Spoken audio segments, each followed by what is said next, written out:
Elon Musk, who was already the richest person in the world, made history on Wednesday. He became the first person on the planet to ever be worth $500 billion. And this is really an incredible trajectory because you're reporting that back in March of 2020, he was only worth $24.6 billion. So to start off the conversation, Matt, if you could walk us through this trajectory here, talk to us about not only how he got so rich, but how exactly and what factors are at play here for him to continue to hit these milestones. Sure.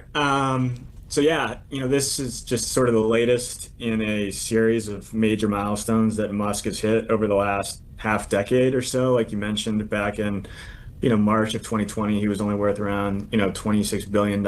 And in pretty quick succession, within the next couple of years following that, he became the fifth person ever worth $100 billion, the third person worth $200 billion,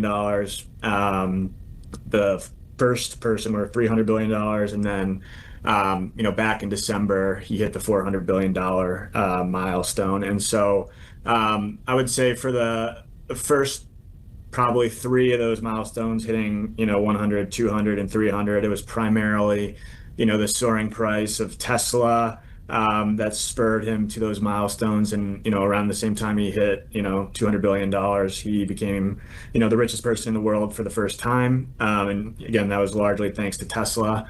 And so Tesla, continues to be a significant, portion of his, portfolio and of his fortune. But what we've seen over the last several years is that companies like SpaceX, which is now worth $400 billion, which is pretty staggering in and of itself. And then even his AI company, XAI, which merged with Twitter, which he now calls X, earlier this year, that combined company is worth $113 billion.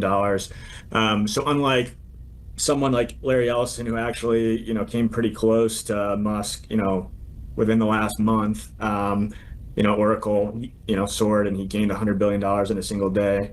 But like a lot of those folks, like Ellison, they have their net worths, predominantly tied up in a single company, whereas Musk has, a number of significant contributors. And so the fact that, Tesla has, experienced some significant ups and downs over the last few years. It, hit its all-time high in December after Musk helped, Trump get elected, and, people were, excited about, what that might mean. And then as he got going with Doge, it lost like half its value.